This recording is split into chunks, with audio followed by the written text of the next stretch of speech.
G'day gang, welcome back to another round of Alliance War hits. We have Invictus this time round facing off against Avengers, or the Avengers rather. So that's pretty much where we're at. In terms of the battle, it's 51 versus 64, 100 points. Blue tanks on their side, green on ours. And I think they've also got 6 additional flags, but I'm not 100% sure on that. I can't remember exactly, so... first up, same team as what I used last week. It worked quite well actually, this combo of the greens and yellows, so I've sort of gone with it a little bit again, not as intentionally, but just because they do seem to have a lot of purple flanks, so the combination of green and yellow does work well towards picking off one side of the battlefield. So we've got obviously 8-Bit and Topaz as the green, the 2 yellow heroes, and then our 3 greens that we've got in place are Wyatt, Fiddle, and Equani. So right hand side's gone. Unfortunately, Whack did reroute the mindless attack, so a little bit annoying on that front, but that's okay. We'll just have to play around with it. And fortunately, we've got a nice yellow match that we can get, which will set up all 8-Bit and Topaz to allow us to bang bang and kill her dead. So that's the first one done against RAF, or RAF. Next up we have, I can't remember exactly who it is, it's not that one, it is Saw 81. So I am picking off as much as I can the quote-unquote harder setup. So these ones typically will have, I'm pretty sure they all have a ghost tank, and they've all got either Whack or Emerald in the flank. I can't remember exactly for sure though, because... it was a couple days ago now. So again, we've sort of gone the 8-Bit Topaz setup, so and then the Fiddle and Equani. It is a very good combination, these 4 heroes.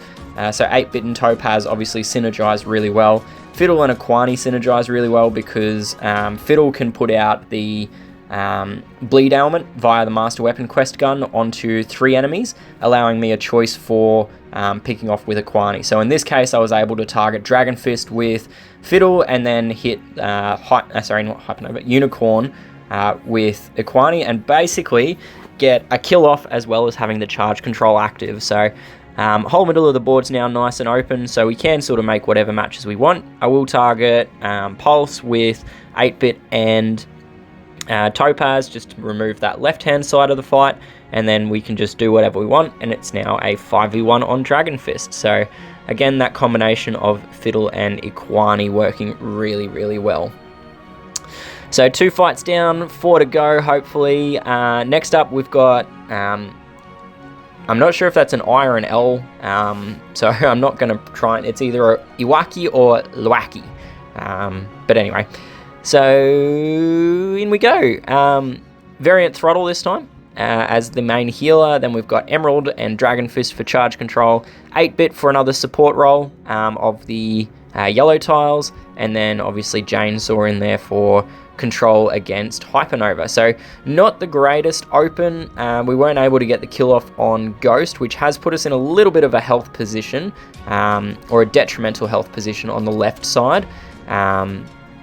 Do get a dodge there with 8-Bit, which is probably what saves him, and then we'll target the left hand side. Managed to get at least 8-Bit off, or fired off once, which is going to allow me just to move the damage up on the yellow tiles. But yeah, not looking too great at this point in time. I don't have a huge amount of health. Do manage to somehow survive with all 4 heroes that were remaining at this point in time. But because of Emerald's charge element, I did have to sacrifice a little bit there, the healing, just because I needed some immediate heals on those 2 heroes.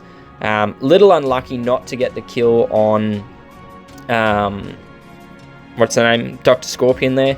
Have lost our healer now, so it is Dragon Fist and Emerald versus Emerald and can't actually remember what his name is.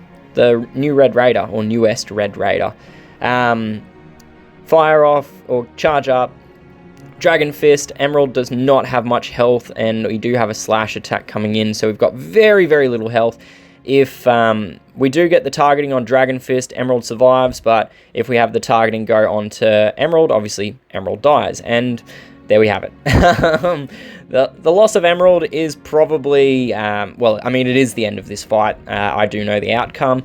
It's unfortunate because I did have a lot of green tiles on the board lined up ready to go, but, you know, not to be. Unfortunately, we don't get the win there. Came close, but yeah, ultimately the opening board was not ideal, and it took a little bit for us to get some tiles moving, so it doesn't really matter what heroes I put out in this. I'll just go with a 3-2 blue and red stack, just because we're not going to use many of either of these class heroes. But yeah, just going to spam out and get blue and red tiles moving, ideally on the left side of the board, but it's not going to matter too much, honestly. So yeah, we'll just fire off that grenade, have a nice cascade go, blue tiles, get the kill on Emerald with the red tiles, and then it's just a matter of some final tiles to finish. Cool. Finish off with that special skill. So yeah, took my own clean. I don't know, I always just do it. It's probably just good habit, I guess, for me, in my opinion. I don't know exactly what this is meant to be. I think it's Gigi is the name, but it's got some weird characters in there. It's a mishmash of symbols and Russian letters and whatever else. Or Gib, I don't know, whatever. Too complicated for me to try and give a shout out in name, but nice big cascaded board to start ourselves off with. We do have our green heroes charged. Going to target, I guess, the left-hand side, right-hand side, left-hand side, I don't know. It's a bit of a toss-up at this point which side we go. I did end up going with the left side, just because that's where the bulk of my tiles are at the moment. So in terms of the tile matches I can make, most of the tiles are going to land on the left side, so I've got a higher chance, as we can see there, of charging that special skill. So unfortunately, Emerald did, when she cast her ability, also get her family bonus off, which is unfortunate because it has added a lot of dodging to this defense team right now. So much so that not much of my tiles are actually landing, which is quite irritating. But we did manage to get the triple tap of 8-bit, Ayumi, and Dragon Fist to do a lot of damage on Topaz. And now it's just a 5v1 of Pulse. So I will say I don't agree with alliances forcing red, particularly forcing Pulse, into the wing position. My general experience with Pulse in the wing is that she is too slow to actually function there. By the time she actually charges her special skill, it's a situation like this where most of her allies are either dead or gone. And the times when they're still alive, her being in the wing position is completely, like, it doesn't change anything in the battle, because if she's surviving that long, then, or all of her allies have survived that long, it means that my heroes are dead and the healing's not necessary. So, I don't know, I don't think that alliances should force heroes like Pulse into the wing. I think she is at worst a flank. So, like, the furthest out she should be flanked, but definitely not the wing. But anyway, I'm not going to complain about it.